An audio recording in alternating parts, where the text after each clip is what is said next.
విద్యార్థులు ఇష్టపడే university. Call 9059052378 9059052379. Sharma గారు, ఎవరు గెలిచారు ఎవరు ఓడారని పక్కన పెడదాం, తర్వాత చూద్దాము. రెండు విషయాలు ప్రజాస్వామ్యంలో మనం గుర్తుంచుకోవాలి. ఒకటి, ఎన్ని లోపాలున్నా కూడా మన ప్రజాస్వామ్యం చాలా ఉన్నతమైనది. బయట ఓట్లు కొంటున్నారు, డబ్బులు ఖర్చు పెడుతున్నారు, తాత్కాలికమైన తాయిలాలు ఆశ చూపెడుతున్నారు, కులం మతం రచ్చగొడతారు, ఇవన్నీ మనకు తెలుసు. కానీ పోలింగ్ బూత్లో బలవంతంగా ఓటు వేయించారని కానీ, అక్రమాలు జరిగినని కానీ ఆరోపణలు ఉండవు. అక్కడక్కడ పూర్వం ఉండేవి, అది కూడా పూర్తిగా పోయింది. అంటే ఒక ప్రశాంత వాతావరణంలో స్వేచ్ఛగా ఓటు వేశారు. విజ్ఞతతో వేయచ్చు, విజ్ఞత వేయకపోవచ్చు, కానీ ఇదే చాలా గొప్పతనం. చాలా దేశాల్లో అపురూపం అది. ఒక ప్రశాంత వాతావరణంలో ఒత్తిళ్లు లేకుండా స్వేచ్ఛగా ప్రతి మనిషి ఓటు వేయడం అన్నది మనం చాలా మామూలు అనుకుంటున్నాం, కాదు. ఈ ఓట్లు 100% నిష్పాక్షికంగా, పారదర్శకంగా లెక్క పెట్టడం జరుగుతుంది. ఎన్నికైన తర్వాత మీకు ఆ మనిషి ఇష్టం ఉన్నా లేకున్నా, ఆ పార్టీ ఇష్టం లేకున్నా, ఆ ఎన్నికైనారు అని చెప్పిన అందరూ గుర్తిస్తున్నారు, ఆ ఎంపికను గౌరవిస్తున్నారు. ఎన్నికైన వాడు ప్రశాంతంగా, హింస లేకుండా అధికారం మారుతోంది. నిన్నటిదాకా రాజు అనేవాడు వాళ్ళ బంట అవుతాడు, అంతే. ఓడలు బళ్ళు అవుతాయి, బళ్ళు ఓడలు అవుతాయి. అంటే ఈ ప్రజాస్వామ్యంలో చాలా జవజీవాలు ఉన్నాయి, లోపాలు ఉన్నాయి. నా అంత గట్టిగా లోపాలు చెప్పిన వాడు ఇంకొకరు లేడు. కానీ బలం కూడా ఉంది, అది గుర్తించాలి. చాలామంది విమర్శించేవాళ్ళు ఈ బలం పునాదుల మీద ఆధారపడి మార్పు తేవాలి, కానీ బలాన్ని విస్మరించి మనం ఎక్కడ పునాదులు లేకుండా ఏం చేస్తారు మీరు? ఇంకా సజీవంగా ఉంది కదా ప్రజాస్వామ్యం. ఇప్పుడు నిజంగా ఎంత గొప్ప విషయం. ఒక ముఖ్యమంత్రి కావచ్చు, ప్రధానమంత్రి కావచ్చు, మరో నాయకుడు కావచ్చు, ప్రజల ఓటు వల్లే మేము వచ్చాము, ప్రజల పనులతో ఉన్నామన్నది వాళ్ళు మామూలుగా మర్చిపోయినా కూడా ఈ ఎలక్షన్ రోజున పూర్తిగా అవగతమవుతుంది, గుర్తు చేస్తున్నారు ప్రజలు. గుర్తు చేస్తున్నారు. రెండోది ఏమిటంటే, నేను అనుభవంలో నేర్చుకున్నది, ఎలక్షన్ టైంలో ప్రజలు పరిణతి చెందినది ఇంకెప్పుడు చెందరు. మన పౌరశాస్త్రము, సివిక్స్, రాజకీయము, రాజ్యాంగం కబుర్లు చెప్తుంటాం, కానీ ఆకలింపు అయ్యేది ఆ ఎన్నికల టైంలో, ఆ నెల 2 నెలల టైంలో చాలా ఎక్కువగా అర్థమవుతుంది. కాబట్టి మార్పుని కోరే వాళ్ళకి ఈ ఎన్నికల సమయం, ఎవరు గెలిచారో ఎవరైతే పక్కన పెడదాం, గొప్ప అవకాశం, మనం కొంచెం ఆలోచించడానికి అవకాశం. ఆ రకంగా ప్రతి ఎన్నిక కూడా ముఖ్యమైనది, నిన్నటి ఎన్నిక చాలా కీలకమైనటువంటిది. ఇక ఫలితాల విషయానికి వస్తే నాకు కొన్ని కనిపిస్తున్నాయి. మొత్తం మీద ఒక్కొక్క రాష్ట్రం వేరు, స్థానిక పరిస్థితులు ఉన్నాయి, రాష్ట్రం పరిస్థితులు వేరు, కానీ కొన్ని మూల సూత్రాలు ఉన్నాయి, అందరికీ సామాన్యంగా వర్తించే కొన్ని ఉన్నాయి. ఏమిటిది? ప్రజలు ఏ రాష్ట్రంలో అయినా కూడా ఏకవ్యక్తి నాయకత్వము, రాచరిక ధోరణి కాకుండా విస్తరించిన నాయకత్వము, అన్ని వర్గాల నుంచి ఎదిగిన నాయకత్వం కావాలని కోరుకుంటున్నారు. ఆటోక్రసీ కాదు. తెలంగాణ ఉంది, పరిపాలన అధ్వాన్నంగా ఏం లేదు, అభివృద్ధి బాగా జరిగింది. పొరపాట్లు ఉన్నాయి, అవినీతి ఉన్నది, కొన్ని పొరపాట్లు జరుగుతున్నాయి, అవి ఎన్నో సందర్భాలు నేను విమర్శించాను, ప్రతి ప్రభుత్వంలో ఉంటాయి. కానీ మొత్తం మీద తెలంగాణ రాష్ట్రం అభివృద్ధి చెందలేదంటాం అది వాస్తవాలకి వ్యతిరేకమవుతుంది. ప్రధాన కారణం ఏమిటి? ఒంటెద్దు పోకడలు, నియంతృత్వ ధోరణులు, రాచరిక స్వభావము అన్న భావం కలగ. కానీ ఎవరిని అడిగినా కూడా ఎందుకయ్యా మీకు ఎంత వ్యతిరేకత వచ్చింది చెప్పంటే ఈ కారణం చెప్తున్నారు. అలా ఉత్తరాది రాష్ట్రాలు తీసుకోండి. ఇప్పుడు మధ్యప్రదేశ్లో చాలామంది బీజేపీ గ్యారంటీ ఓడిపోతుంది అనుకున్నారు. గత ఎన్నికల్లో కూడా బొటాబొటీగా ఒక దాదాపు 1% వచ్చిన ఓట్లు, అధికారం అటు ఇటు మారింది, ఏదైంది. ఇలా ఎందుకు జరిగింది? ఒక కీలకమైన కారణం, మీరు 18 ఏళ్ల పాటు ఒకే మంత్రి ముఖ్యమంత్రిగా ఉన్నప్పుడు, ఒకే మనిషి ముఖ్యమంత్రిగా ఉన్నప్పుడు చుట్టూ తన బృందమే ఉంటుంది. మీరున్నా నేనున్నా కూడా మనకు తెలిసిన వాళ్ళు, మనకు నమ్మేవాళ్ళు ఉంటారు కదా మన చుట్టూ. టీం బిల్డ్ చేసినప్పుడు మిగతా వాళ్ళకి పెద్ద స్పేస్ కనిపించదు. ఇప్పుడు ప్రధానమంత్రి గారు మోదీ గారు అంటే గుజరాతీ వాళ్ళు ఎక్కువ ఉంటారు ఆ చుట్టూ, సహజం, అది పెద్ద తప్పు కూడా కాదు. బీజేపీ అది గుర్తించింది, ఉన్నంతలో కాస్త మంచి పరిపాలన ఇచ్చారు. మధ్యప్రదేశ్ బాగా వెనకబడ్డ రాష్ట్రం, కొంచెం గౌరవప్రదంగా తీసుకుంటున్నమాట వాస్తవం. కానీ చాలా వర్గాల్లో కొంత మేము దీనిలో భాగస్వాములు కాదు భావం కలుగుతుందని చెప్పని వెంటనే ఏం చేశారు? ఆ రాష్ట్రానికి చెందినటువంటి అగ్రనాయకులందరినీ కూడా జాతీయ స్థాయిలో ఉన్న వాళ్ళందరినీ తీసుకొచ్చి పోటీకి దింపి వాళ్ళకి ఎన్నికల్లో కీలక పాత్ర కల్పించి అన్ని వర్గాల ప్రజలకు విశ్వాసాన్ని కల్పించే ప్రయత్నం చేశారు. పోల్ మేనేజ్మెంట్, వ్యవహారచన బాగుంది. అంటే మేనేజ్మెంటే కాదు, అందరికీ కూడా ఓనర్షిప్ ఇచ్చారు. అదే ఇన్వాల్వ్ చేయటం. ఈ పార్టీ అన్నది ఇదేవో ఏ ఒక్కళ్ళ సొత్వం కాదు, ఇది అందరికీ చెందుతుందని చెప్పిన నమ్మకం కలిగించారు. అలాగే రాజస్థాన్ ఉన్నది, వసుంధర రాజే ఎప్పుడు కూడా అప్రతిహతంగా ఉండేది, కానీ ఆవిడ కొంచెం పరిపాలన బాగానే ఉన్నా కూడా రాచరిక స్వభావం ఉందని చెప్పని రకరకాల ఫిర్యాదులు ఉండేవి. ఆవిడ నొక్కదానే కాకుండా అందరినీ తీసుకొచ్చి పెట్టారు. ఇవన్నీ ఏమిటంటే ఒక సంకేతం, ఒక రకంగా రాజకీయ సంస్కృతిలో కొంత పరిణతి వస్తుంది. ఒక వ్యక్తి చుట్టూ, కుటుంబం చుట్టూనే కాకుండా అన్ని వర్గాలకి ప్రాతినిధ్యము, సామర్థ్యాన్ని బట్టి ఎదిగే అవకాశం ఉంటేనే ప్రజలు ఆదరిస్తారని చెప్పి అన్నది ఈ ఎన్నికలో బాగా రుజువైంది. నా దృష్టిలో అది చాలామంది దాన్ని పెద్దగా పట్టించుకోవాలి. నా దృష్టిలో అది కీలకమైన అంశం. ఒక మెచ్యూరిటీ కనిపిస్తుంది. ఒక్కరోజు అద్భుతాలు దొరుకుతాయి కాదు, కానీ ఆ పరిణామంలో ఒక గుడ్ చేంజ్. మరొకటి ఏంటంటే, మన పోరాటం సంక్షేమమా అభివృద్ధి కాదు, అది చాలా తప్పు సంకేతం. సంక్షేమంతో కూడిన అభివృద్ధి, అభివృద్ధితో కూడిన సంక్షేమం. ఆ బ్యాలెన్స్ లేకపోతే ప్రజాస్వామ్య సమాజంలో, అందులో మనలాంటి దేశంలో అసాధ్యం. మన పరిపాలన అందించడం అసాధ్యం. సమన్వయం చేసుకోవాలి రెండింటి. అసలు ప్రజాపడం అట్టడుగున ఉన్న వర్గాలు, అభివృద్ధి ఫలాలు పూర్తిగా అందిన వర్గాలకి ఊరట కలిగించాలి. బహుజనోట హక్కు ఇచ్చేసి ఊరట కలిగించకపోతే రేపొద్దున ఉద్యమాలు వస్తాయి, హింస వస్తుంది, ధర్మం కాదు. కాబట్టి ఈ ఎన్నికల్లో స్పష్టంగా కనిపించింది సంక్షేమ అభివృద్ధి కలవాలని చెప్పని. మూడోది, నా దృష్టిలో ఈ పార్టీల మధ్య, ప్రధాన పార్టీల మధ్య మౌలికమైన తేడాలు లేవు. చెడులో తేడాలు అసలు లేవు. అదే ఓట్ల కొనుగోలు ఉన్న కారణంగా అవినీతి, 30-40 కోట్లు ఖర్చు పెట్టాక డబ్బులు తినాలి కదండి. అవును, ఎక్కడి నుంచి ఎకనామిక్ నుంచి వస్తాయి. అధికార దుర్వినియోగం, బడితున్న వాడిదే బరినే తత్వం. అన్ని పార్టీలు, అందరూ అధికారంలోకి వచ్చిన వాళ్ళు వ్యక్తులుగా కొందరు తేడాలు ఉండొచ్చు, కానీ అదే పద్ధతిలో ఉన్నారు. కాబట్టి ఒకటే తేడా నాకు కనిపిస్తున్నది. ఎట్టకేలకు దేశం ఆర్థికంగా పెరిగే అవకాశం కనిపిస్తుంది. చాలా తప్పులు చేసినా కూడా గత 75 ఏళ్ల కాలం నుంచి, గత 30 ఏళ్ల కాలంలో మన నరసింహారావు గారితో ప్రారంభించి, పి నరసింహారావు గారితో ప్రారంభించి, మన్మోహన్ సింగ్ గారు, వాజ్పేయి గారు, నరేంద్ర మోదీ గారు, అలాగే రాష్ట్రాల్లో వివిధ నాయకులు, తెలుగు రాష్ట్రాల్లో చంద్రబాబు నాయుడు గారు కావచ్చు, తర్వాత రాజశేఖర రెడ్డి గారు కావచ్చు, ఇప్పుడు కేసీఆర్ ప్రభుత్వం కావచ్చు, అలాగే ఇతర రాష్ట్రాల్లో ఇతర నాయకులు కావచ్చు, కొన్ని మంచి పనులు చేయడం చేత, కొన్ని పునాదులు వేయడం చేత ఆర్థికంగా వేగంగా ఎదిగే అవకాశం ఎట్టకేలకు కనిపిస్తుంది. దాన్ని కూడా కాపాడుకోలేకపోతే ఈ దేశ భవిష్యత్తు అంధకారం అవుతుంది. నాకు గత కొద్ది నెలలుగా, 1-2 సంవత్సరాలుగా చాలా ఆవేదన కలుగుతున్నాను. ఆర్థికంగా పెరిగే అవకాశం కూడా మనం చేజేతులా దాచుకుంటున్నాము. అలగమాలినటువంటి సంక్షేమం, అభివృద్ధి లేని సంక్షేమం, సంక్షేమమే పరిపాలనగా, తాత్కాలికమైన తాయిలాలే అభివృద్ధిగా నటించే ఏర్పాటు జరుగుతుంది. ఖచ్చితంగా సంక్షేమం కావాలి, నేను పూర్తిగా నమ్ముతున్నాను. అది సంక్షేమంతో కూడిన అభివృద్ధి అన్నారు. అది మీరు మౌలిక సదుపాయాలు బాగుపడకుండా, పెట్టుబడులు రాకుండా, ఎదిగే అవకాశాలు రాకుండా, ఉపాధి కల్పన జరగకుండా, ఆదాయాలు పెరగకుండా, తాత్కాలికంగా పన్ను డబ్బుల నుంచి డబ్బులు ఏదో దానకన్నుల్లాగా సొంత సొమ్ము దానం చేసినట్టుగా దాన పొంది మీరంతా ఫోటోలు వేయించుకుంటే దేశం బాగుపడుతుంది. ప్రజల సొమ్మే కదా, అది భ్రమ. కాబట్టి ఆ సమతూకం కావాలి, అభివృద్ధి కావాలి. నిన్న ఎన్నికల్లో ఉత్తరాది రాష్ట్రాలు సమీప భవిష్యత్తులో ఈ దేశానికి ఢోకా లేదు. ఆర్థికంగా విధానాలు సమగ్రంగా ఉంటాయి, సంక్షేమం ఉంటుంది, కానీ అభివృద్ధిని విస్మరించరు. ఈ 7% అభివృద్ధికి బాటలు పడతాయని చెప్పి నమ్మకాన్ని కలిగించారు, తెలంగాణ మినహాయించి. అదే అందుకే 3 రాష్ట్రాలు అన్నారు మీరు. తెలంగాణలో ఆ కారణంగా ఓటేలా, కేవలం రాజకీయం తీరును చూసి ఓటేశారు. అదే వ్యతిరేకత. అక్కడ ఏకవ్యక్తి పాలన, రాచరిక స్వభావం ఉందని ఓటేశారు. ఎందుకంటే ప్రజల్లో ఆ రకమైన మూడు వస్తే ఇక మంచి చెడు పెద్ద లోతుగా విశ్లేషణ ఉండదు. కానీ మొత్తం మీద దేశంలో ఒక మంచి వాతావరణం ఆ విషయంలో కనిపిస్తున్నది.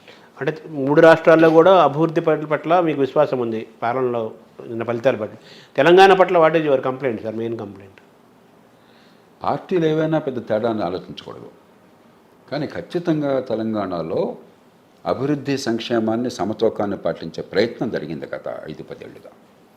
పొరపాట్లు ఉన్నాయి, అధికార కేంద్రీకరణ ఉన్నది, చట్టబద్ధ పాలన లేదు, బడితో ఉన్నవాడి దగ్గర అన్ని చోట్ల ఉంది, ఇక్కడ ప్రత్యేకమేం కాదు.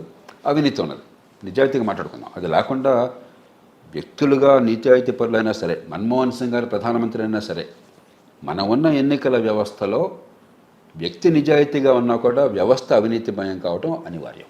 చుట్టూ నరేంద్ర మోదీ నిజాయితీ గురించి ఎవరికి శంక లేదు.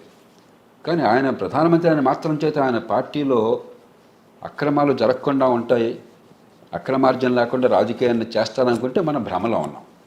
ఇది సాధ్యం కాదు. కాబట్టి ఈ పరిస్థితుల్లో అవన్నీ పక్కన పెట్టేసి ఆర్థికాభివృద్ధి కూడా జరగకపోతే, కనీసం 6-7% అభివృద్ధి వచ్చే 25-30 జరిగింది అనుకోండి, మన బిడ్డలకు ఎదిగే అవకాశాలు వచ్చినాయి, ఆత్మవిశ్వాసం కలిగింది, ఉపాధి కల్పన జరుగుతుంది, నైపుణ్యం వస్తుంది, సంపాదన సొంతంగా వస్తుంది, మా కాళ్ళ మీద నిలబడగల ధైర్యం వస్తుంది, ఆత్మస్థైర్యం వస్తుంది. అప్పుడు ఆలోచించే తీరు వేరు. అవును. రేపొద్దున నాకు తిండి ఎక్కడ, రేపొద్దున బతికేది ఎక్కడ అంటే ఆలోచించే తీరు వేరు. కాబట్టి ఆర్థిక ప్రగతి ఈవేళ అతి కీలకమైన అంశం నా దృష్టిలో. ఏ పార్టీలు ఆర్థిక ప్రగతికి అనుకూలంగా మరి ఎజెండా రూపొందించుకుని పనిచేస్తాయో వాళ్ళు దేశానికి మంచి పని చేస్తారు, రాష్ట్రాలకు మంచి పని చేస్తారు. ఏ పార్టీలు దాన్ని విస్మరించి తాయిలాలే పరిపాలనగా భావిస్తాయో, సంక్షేమం కావాలి మళ్ళీ చెప్తున్నాను, కానీ సంక్షేమమే పాలన అనుకుంటే చాలా ప్రమాదకరం. రెండు ఇంపార్టెంట్. ఇవాళ తెలుగునాట ఆంధ్రప్రదేశ్లో ఆ తీరు ఉంది, సంక్షేమమే పాలన. సంక్షేమం చాలా పకడ్బందీగా అమలు చేస్తున్నారు, కానీ మౌలిక సదుపాయాలు, పెట్టుబడులు, ఆర్థిక అభివృద్ధి అసలు అవసరం లేదనుకుంటున్నారు. తెలంగాణలో ఆ మాట కాంగ్రెస్ పార్టీ నాయకులు కొందరు ఆ మాట బహిరంగంగా చెప్పారు. రేపు పొద్దున పరిపాలనలో అలా చేయకుండా కొంచెం విద్యుత్ ప్రతిష్టాన్ని ఆశపడుతున్నాను. అంటే మొన్న ఎన్నికల్లో ఎలాగైనా అధికారంలోకి రావాలనే ఉద్దేశంతో ఒక్కొక్కరు పోటీపడి సంక్షేమ పథకాలను ప్రకటించారు కదా. ఇక్కడ వచ్చే ఆదాయము, ఖర్చులు, వనరులు ఈ సంక్షేమ పథకాలు వేస్తే ఆర్థికంగా రేపు దెబ్బతినే పరిస్థితులు కనిపిస్తున్నాయి కదా. మంచి ప్రశ్న. నేను కొంచెం ప్రేక్షకులకు అర్థం కావాలి, కొన్ని అంకెలు అర్థం కాకపోయినా కూడా మనం 100 కోట్లు, 1000 కోట్లు, లక్షల కోట్లు ఉండేసరికి అంకెలు చాలా గందరగోళం అవుతాయి. కానీ కొంతమంది అని ప్రయత్నం చేయాలి. 22-23 అంటే గతించిన ఆర్థిక సంవత్సరం సవరించిన లెక్కలు ఉన్నాయి. 23-24 అంతా కాకుల లెక్కలు, బడ్జెట్లో అంచనాలు ఎవరికి తెలుసు. కానీ సవరించిన అంచనాలు యాక్చువల్గా ఖర్చులపై ఆధారపడి ఉంటుంది. ఆ లెక్కల ప్రకారం తెలంగాణలో జాతీయ స్థాయి నుంచి వచ్చిన డబ్బులు, ఇక్కడ మనకు వచ్చిన పన్నులు కాకుండా ఇతరత్ర వచ్చిన ఆదాయం అంతా కలిపితే 1,75,000 కోట్ల రూపాయల ఆదాయాన్ని చూపెట్టారు. ఫైనల్గా కాస్త అటు అదే ఉంటుంది. దాదాపు అంత డబ్బు రెవెన్యూ ఖర్చు అంటే రోజువారీ ఖర్చులు. రోజువారీ ఖర్చు అంటే ఏమిటి? జీతాలు, పెన్షన్లు, వడ్డీలు, పరిపాలన సంబంధమైన ఖర్చు, ఈ సంక్షేమ పథకాలు, ఇవన్నీ కలిపి 1,72,000 కోట్లు, దాదాపుగా ఇంత డబ్బు ఖర్చు అవుతుంది. కోవిడ్ టైంలో కొంచెం ఎక్కువ ఖర్చు అయింది, ఎందుకంటే ఆదాయం తగ్గింది కాబట్టి. ఇప్పుడు సమానంగా అటుకి సమానంగా తెలంగాణ కొంచెం సంపన్న రాష్ట్రం, హైదరాబాద్ నగరం పుణ్యం అని చెప్పని. ఇది కూడా పొరపాటే. ఎందుకంటే ఒక మంచి కుటుంబం ఎప్పుడు కూడా, పిల్లల్ని ప్రేమించే కుటుంబం, ₹1,00,000 ఆదాయం వస్తే 70,000 ఖర్చు పెట్టి ₹30,000 ఆదా చేసి పిల్లల భవిష్యత్తుకి బాటలు వేస్తుంది. అది ఫైనాన్షియల్ డిసిప్లిన్. అది అప్పుడే మన పిల్లలు ఎదుగుతారు. అది చేయట్లా. కానీ కనీసం అప్పు చేసి పప్పు కూడా తింటలా. ఇప్పుడు కాంగ్రెస్ పార్టీ ఎన్నికల ప్రణాళికలో 1,25,000 కోట్ల రూపాయలు ప్రతి సంవత్సరం అదనపు ఖర్చుని ప్రతిపాదించారు. అదనపు ఖర్చుని, పెట్టే ఖర్చు కాకుండా. ప్లస్ ఈ రెండు కలపాలి ఇప్పుడు. అంటే ఒక 75,000 కోట్ల రూపాయలేమో వాళ్ళు హామీలు ఇచ్చిన పథకాల ఖర్చే ఉంది. నా దగ్గర మొత్తం అంచనాలన్నీ ఉన్నాయి. ఒక 4-5 కోట్లు అట్టు ఉండొచ్చు, కొన్ని కరెక్ట్గా మనం ఎంత ఖర్చు అవుతుందో చెప్పలేకపోవచ్చు. ఇది కాకుండా లోన్ వేవర్ ప్రకటించారు, రుణమాఫీ. 2,70,000 కోట్ల రూపాయల పైచీలకు వ్యవసాయ రుణాలు ఉన్నాయి. దానిలో ఎన్ని మాఫీ అవుతుందో తెలియదు, 20% మాఫీ అనుకుందాం అందాజుగా. అంటే 50,000 కోట్ల పైచీలకు అదే తేలుతుంది రుణమాఫీ. దళిత బంధు అది చాలా పొరపాటు పథకం. దాన్ని తయారు చేసిన తీరు తొందరపాటుతో చేశారు. ఆనాడే కేసీఆర్ బహిరంగంగా చెప్పాను నేను, దళితులకే మనం చేద్దాం, ఈ డబ్బే ఖర్చు పెడదాం, ఇంకో రూపంలో పెడదాం, ఇది కాదని చెప్పాను. సరే, దాన్ని కొనసాగించారు. వీళ్ళు దాన్ని ఆపి ఇంకో రూపంలో ఆలోచించే బదులు దాన్ని ఇంకా 10 లక్షల బదులు 12 లక్షలు పెడతామన్నారు. ఇప్పటిదాకా దళిత బంధు ఖర్చు అయింది నా దగ్గర ఉన్న సమాచారం ప్రకారం 3,800 కోట్ల రూపాయలు. 22 లక్షల కుటుంబాలు దళిత బంధుకు అర్హత ఉంది. అంటే 22 లక్షలు ఇంటూ 10 లక్షలు ఈజ్ ఈక్వల్ టు అంటే 2,20,000 కోట్లు. 2,20,000 కోట్లు. 22 తర్వాత 11 సున్నాలు, 2,20,000 కోట్లు. 12 లక్షలు చేశారు కాబట్టి ఇంకొక 10,000 కోట్లు, 20,000 కోట్లు పెరుగుతుంది. ఆ పైన ఇంకో 10% పెరుగుతుంది, ఇంకో 20, అంటే 2,40,000 కోట్లు. 5 ఏళ్లలో చేస్తామనుకుంటే ఏడాదికి 48,000 కోట్లు అది అవుతుంది. 75,000 కోట్ల రూపాయలు మీరు హామీలు ఇచ్చిన పథకాలు, రుణమాఫీ ఏడాదికి 10,000 కోట్లు లెక్కేస్తున్నారు 5 ఏళ్ళకి విస్తరించి. మరొక 45,000 కోట్లు దళిత బంధు. వెరసి 1,25,000 కోట్లు, 1,30,000 కోట్లు ఏడాదికి. అంటే కేవలం రోజువారీ ఖర్చులకు ఎంత రోజువారీ ఖర్చుగా అవును, ఇది రేపు పొద్దున ఆర్థిక అభివృద్ధికి వెళ్ళటల్లా, పెట్టుబడులకు వెళ్ళటల్లా, ఖర్చులో కిందే వస్తుంది. మలుగు సదుపాయాలకు వెళ్ళటల్లా. రోజువారీ ఖర్చులకే మీరు 1,25,000 కోట్ల రూపాయలు ప్రతి ఏడాది అప్పులు చేసే పరిస్థితి వస్తుంది. అంటే రాష్ట్ర స్థూల ఉత్పత్తిలో జిఎస్టిపి అంటుంది, దానిలో 10% దాదాపుగా 12 లక్షల కోట్లు 13 లక్షల కోట్లు ఉంది మనకు ఆదాయం. దానిలో 10% రెవెన్యూ లోటుకి భర్తీ చేయడానికి ఇది ఊహించడానికి కూడా సాధ్యం కాదు. ఆ డబ్బు తీసుకోవడానికి సాధ్యం కాదు. ఆ అప్పు రేస్ చేయలేం. ఆ అప్పులు ఎఫ్ఆర్బిఎం చట్టం కింద కానీ లేకపోతే ఆర్టికల్ 293 కానీ సాధ్యం కాదు. ఆ డబ్బులు రావు. నెల రోజులు కాగానే మోదీ గారు ఒక్కొట్టుని గొడవ పెడతారు. వీళ్ళంతా నేను చెప్తున్నాను, నేను జరగబోయి చెప్తున్నాను ముందే. ఇప్పుడు మోదీ గారు సొంతం కాదు అది. రాజ్యాంగం ప్రకారం జాతీయ స్థాయిలో రాష్ట్రం చేసే అప్పులవి వాళ్ళు ఒప్పుకోవాలి. దానికి కొన్ని పద్ధతులు ఉన్నాయి అన్ని రాష్ట్రాలకు కూడా. కాబట్టి అనివార్యంగా రాష్ట్రం తీవ్రమైన ఆర్థిక సంక్షోభంలో కూరుకుపోతుంది. అమలు చేయలేరు కాబట్టి చాలా వరకు రాజకీయ సంక్షోభంలో కూరుకుపోతుంది, ప్రజల్లో వ్యతిరేకత కూడా వస్తుంది. కాబట్టి ఈవేళ నేను అన్ని పార్టీలని వినమ్రంగా కోరేది, ఇప్పటిదాకా అధికారంలో ఉన్న బీఆర్ఎస్ కావచ్చు, అధికారంలోకి వస్తున్న కాంగ్రెస్ పార్టీ కావచ్చు, ఇతర పార్టీలు కావచ్చు, పౌర సమాజం కావచ్చు, పత్రికలు కావచ్చు, పార్టీలు మర్చిపోండి. మంచి చెడు కొన్ని హామీలు ఇచ్చి వచ్చారు కాబట్టి వాళ్ళని దెబ్బతీయటం కాదు మన లక్ష్యం. మొహం మీద కోపంతో ముక్కును కోసుకోవడం మంచిది కాదు. ప్రాక్టికల్లా ఇంప్రాక్టికల్. మన రాష్ట్ర భవిష్యత్తుని కాపాడాలంటే మనం నిజాయితీగా మీరు ఇన్ని అదనపు హామీలు ఇచ్చారు, దీనిలో ఆచరణ సాధ్యమైన హామీలు 30-40 వేల కోట్లు అమలు చేయండి, ఈ రకంగా మిగతా పక్కన పెట్టండి అని మనమంతరం కూడా ప్రజలకు కూడా చెప్పాలి. నిజమే, వాడు తప్పు మాట చెప్పారు. వాళ్ళు తప్పు చెప్పారు కాబట్టి రాష్ట్రం నాశనం కావాలని కోరుకుంటే ఎట్లాగా వాళ్ళ మీద కోపంతో. ఆ ఆర్థిక సౌష్ఠవాన్ని తీసుకొచ్చే నాయకత్వం కావాలి కాంగ్రెస్ పార్టీలో, విజ్ఞత కావాలి. అది ఉంటుందో లేదో నాకు తెలియదు. ఇప్పటిదాకా ఆ విజ్ఞత కనిపించాలి. కనిపిస్తే అసలు ఇలాంటి ఎన్నికల హామీలు ఉండే కాదు. అంటే మన సంవత్సరంగా మనకు వచ్చే ఆదాయం ఎంత, మన ఖర్చు ఎంత, మనం కొత్తగా చేసిన హామీలు చేసిన పథకాలు ఎంత, టోటల్ ప్లస్ మైనస్ చేసుకుంటే మనం ఎక్కడ ఉంటాము, ఇంటూ 5 years ఇజకుండా ఎక్కడ మనం ఎలా బ్యాలెన్స్ చేస్తామన్నా ఎకనామిక్. అది దేశ చరిత్రలో ఎప్పుడు లేనంత. తెలంగాణ రాష్ట్రం 2014లో ఏర్పడినప్పుడు దేశంలో అతి ఎక్కువ మిగులున్న రాష్ట్రం. 14వ ఆర్థిక సంఘం మన తెలుగు ప్రజల చెందిన అధికారే వేణుగోపాల్ రెడ్డి గారు ఆర్థిక సంఘం అధ్యక్షుడిగా ఉండగా అంచనాలు వేశారు ప్రతి రాష్ట్రానికి రెవెన్యూ మిగులు అంటుందని. తెలంగాణకి 5 ఏళ్లలో 1,16,000 కోట్లు నాకు గుర్తున్నంత వరకు మిగులు తేల్చారు. దేశం మొత్తం అతి ఎక్కువ మిగులు. అలాంటి రాష్ట్రం ఏడాదికి రెవెన్యూ లోటు 1,20,000 కోట్లు తీసుకొస్తున్నారు ఈ దెబ్బతో. ఇవన్నీ అమలైతే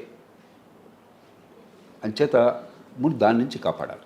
నేను చాలా వినమ్రంగా విజ్ఞప్తి. అంటే మీరు సూచించేది అంటే విత్డ్రా చేసుకోమంటున్నారు ఈ పథకాలన్నీ. కొన్ని ఆచరణ సాధ్యమైన చేసి మిగతావన్నీ అంత్యనిష్ఠూరం కంటే ఆదినిష్ఠూరం మేలు. అయ్యా పొరపాటు మాట ఇచ్చాము, క్షమించండి, సాధ్యమైనవి చేస్తాము, మిగతా చేస్తే మేమేదో ప్రతిష్ట పోచారంటే చేయడం సాధ్యమో కాదు, రాష్ట్రమో నాశనం అవుతుంది అని ఆ మాట ముందే చెప్తే దానికి నిపుణులందరినీ కూర్చోబెట్టండి. మీరు నచ్చిన ఆర్థికవేత్తలను కూర్చోబెట్టండి. ఉదాహరణ కాంగ్రెస్ పార్టీకి అనుకూలంగా మరి గతంలో ఆర్బీఐ గవర్నర్గా పనిచేశానన్నాడు, మీరు నమ్మిన మనిషి రఘురామరాజన్ అన్నాడు.